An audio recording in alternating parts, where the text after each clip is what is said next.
86% of married people polled suspect that their spouse, since COVID has hit, which is March of 2020, they have suspected that their spouses has had some kind of emotional or physical affair. We're bringing sexy back. We're bringing sexy back. Let's get it started. Harder, won't you give it up? What you embody. Hello, beautiful lady. Yes, I am talking to you.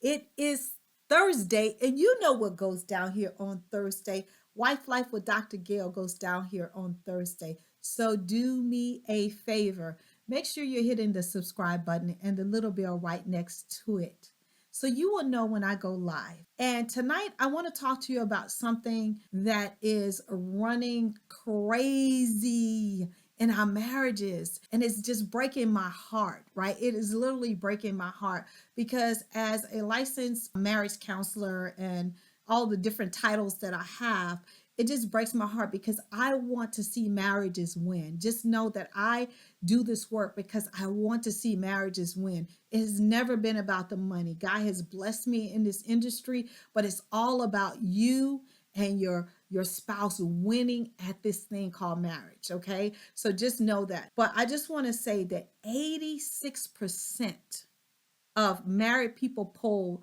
suspect that their spouse, since COVID has hit, which is March of 2020, they have suspected that their spouses has had some kind of emotional or physical affair. Mainly emotional. 86% of married people polled said that they believe that their spouse is having some kind of emotional affair, i.e. using technology, being on the internet, social media, Facebook, Twitter, TikTok, Instagram, emailing, all of those things. And that breaks my heart. It really does. But I have done teachings on why women cheat. I've done teachings on why men cheat. And it's for two totally different reasons for the most part. And again, tonight, I just want to talk to you about 7 unique signs that your spouse might be cheating. Again, I want to stress the word might. There's always exceptions to the rules. And when I'm talking tonight, I'm talking about women and men, right? Because statistics saying with this, online affairs, it is running about, the same. It's when it comes to infidelity, the men are outweighing the women just a little bit. But now with this online space of this emotional affairs that are going on, it's running about 50-50. 86% of married people are thinking that their spouse is having some form of infidelity or cheating online. So let's get into this. And these are unique. You probably heard them before, but a lot of times when we're thinking about infidelity, we're thinking, that they're meeting up at hotels, or, they're changing the way they dress, or they're hiding out in the corner on the phone, and all of these different kind of things. And yes, those ways are tried and true, but I just kind of want to give you some other tools and strategies to kind of be aware of, right? Because sometimes now these people are using some reverse psychology on their spouses in order to be able to cheat and to ward them off from thinking that anything is wrong. Okay. So number 1, he or she showers you with gifts when it's not your birthday or anniversary or anything like that. And it's just this influx of gifts, right? And a lot of times we as women especially think, oh, he thought about me. And I'm not saying there's nothing wrong with your spouse just giving you an unexpected gift. We love that. And we as wives love to give you unexpected gifts, right? But when it's not in your norm and you're used to getting gifts for your birthday, Christmas, all the normal things. But when it just becomes that this person is just constantly showering you with gifts, should be a red flag. And the reason why is sometimes people are feeling convicted.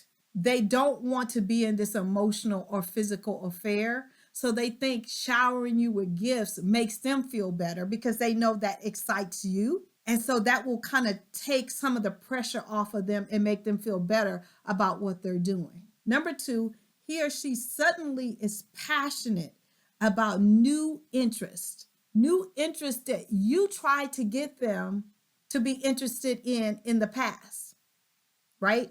I.e., going to the shopping mall. If your spouse never liked to go shopping, and this could be for a woman or man, right? And they never like to go shopping, but all of a sudden, even though COVID is hitting, they're like, let's go here, let's go shopping. I want to do this. Let's go to the mall. Let's do this or whatever. And you find that they are starting to pick out things and dress different or pick out things for you that they normally wouldn't pick out for you or wouldn't be interested in. That is a red flag, right? Because the other person might be driving how they're dressing, or they might want you to start dressing like the person that they admire on the screen or on Facebook or whatever.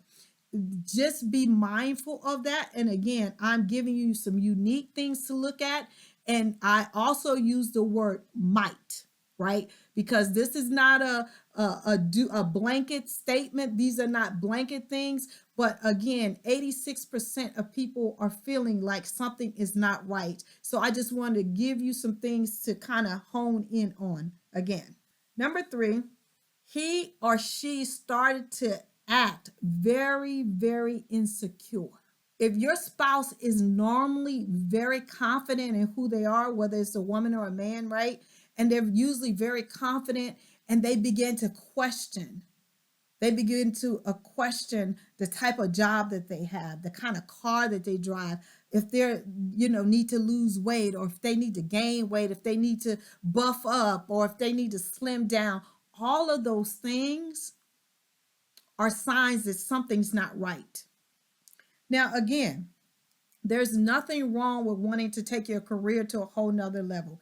There's nothing wrong with wanting to buck up and be both buffed for your spouse, or lose weight, or change your hair. It's nothing wrong with that. But if you were very secure in who you were prior, that is a red flag. For the simple fact is that other person might be questioning them on how come you haven't accomplished this, or you would look better if you did what? Lose weight, buffed up, whatever those things are, right? Because insecurity just does not happen. It comes from somewhere. Just be cautious of that. Number 4, he or she have friends that all of a sudden want to be around you. They want to be your best friend. They want to talk to you. They want to engage with you. But for years, they could care less. That's a red sign. Because if her friends or your friends never wanted to really engage with you, they would come to the house, hey, how are you? And keep it moving. But now they're skinning and grinning in your face. That's a red flag for you. And the reason why is they probably know that the affair is going on, and they feel bad, and they want to try to insulate you from being hurt. That is a huge, huge, huge red flag. Huge. Number 5, he or she wants to have sex on a consistent basis. They are always wanting to engage in sex, right? And it's because they could be having an affair back and forth online, but can't physically have that moment. So they want to act out what they want to do with that person with you. And I know this sounds horrible, but sometimes, we get, people have gotten themselves so worked up online, they have to have a release, and then they use you for that. And as their spouse, that is very hurtful. But we live in a virtual world where this could be possible. Number 6, he or she talks about other people cheating on a consistent basis, and very opinionated about who cheated and how they would handle that, and try to make you feel that their stance against infidelity is so honorable, right? But they could be just filling you out to put you on a different path, to make you feel, my spouse would never do this to me. My spouse would never cheat. My spouse would never, ever make me feel this way. My spouse wouldn't hurt me, right? So be very, very cautious if that conversation continues to come out of the blue and it's not something that you guys talk about all the time. And number 7, he is open all of a sudden, or she is open all of a sudden to you having all their passwords to all their social media and all their stuff when they was not at first. Yes, you should have your spouse's passwords just in case something happens. But if they all of a sudden say, hey, here's a list of all my passwords and stuff like that to throw you off, that is a huge red flag, because for one, why all of a sudden do you want me to have your passwords, right? And people are very, very good at creating other pages, other profiles, all of these different kind of things. So if you was to search your spouse and they would come up clean, you wouldn't even think anything about it. And I'm not trying to be a person that condones people being deceptive in their marriage and cheating and doing all those things. But I also want you to be aware that 86% of people are saying that they have some clue or have a feeling that their spouse is cheating, right? And when infidelity happens in a marriage, it is a tearing of a covenant, right? But your covenant can be healed. There is life after infidelity. And so I just wanted you to come on here and to really give you some tools and strategies for you to be aware of and to be thinking about. Thank you so much for joining me here tonight on Wife Life with Dr. Gail. I love you to pieces. I will see you next Thursday at 8:30 p.m. Eastern Standard Time. Have an amazing, amazing night. We're bringing sexy back. We're bringing sexy back. Let's get it started. I don't want you give it up. What you want, body?